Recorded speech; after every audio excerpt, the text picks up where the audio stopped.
গত কয়েকদিনের ইরান এবং ইসরায়েলের যুদ্ধের প্রভাব মধ্যপ্রাচ্যের দেশগুলোর মধ্যে ব্যাপকভাবে ছড়িয়ে পড়েছে। রাত নামলেই মিসাইলের আতঙ্কে বাংকারে আশ্রয় নিচ্ছে ইসরায়েলের মানুষ। প্রতিটি রাতে যেন ইরানের মিসাইলের তাণ্ডব দেখছে তেল আবিব। ইরানের সর্বোচ্চ নেতা আয়াতুল্লাহ আলী খামেনির মৃত্যুর খবর ছড়িয়ে পড়ার পরপরই কোনোভাবেই থামানো যাচ্ছে না ইরানের সাহসী যোদ্ধাদের। পারমাণবিক শক্তিধর যুক্তরাষ্ট্র ও ইসরায়েলের বিরুদ্ধে চোখে চোখ রেখে একাই লড়ে যাচ্ছে পারস্যের এই সৈনিকরা। ট্রাম্প নেতানিয়াহুকে শিক্ষা দিতে আবারও অপারেশন ট্রু প্রমিস অভিযানে নেমেছে ইরান।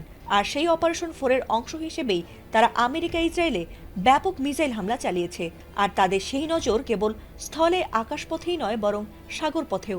কোনো সাগরপথেই যেন ইরানিদের হাত থেকে নজর এড়িয়ে রেহাই পাচ্ছে না আমেরিকা ইসরায়েল।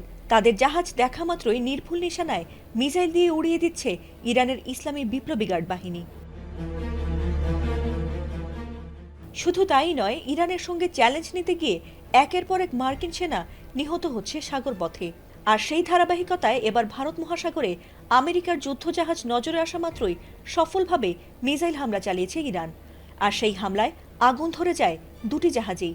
এমনকি যুদ্ধের প্রথম 2 দিনেই 650 জন মার্কিন সেনা নিহত বা আহত হয়েছেন বলে দাবি করেছে ইরানের বিপ্লবী গার্ড বাহিনী।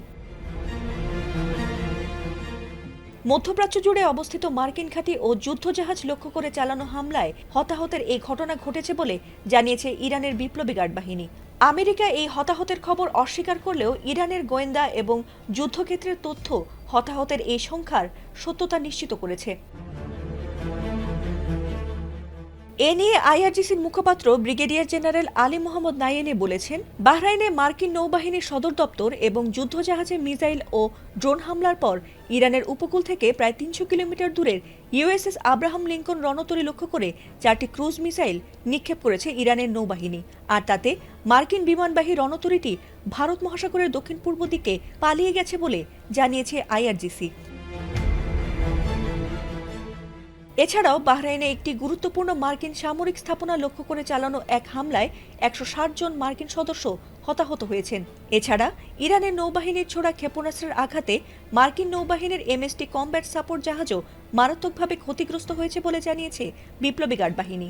এছাড়া ট্রাম্পের যুদ্ধবিরতির প্রস্তাব নাকচ করে দিয়ে ইসরায়েল ও যুক্তরাষ্ট্রকে চরম মূল্য দিতে হবে বলে হুঁশিয়ারি দিয়েছে ইরান। ফাতিমা সুলতানা, এটিএন বাংলা।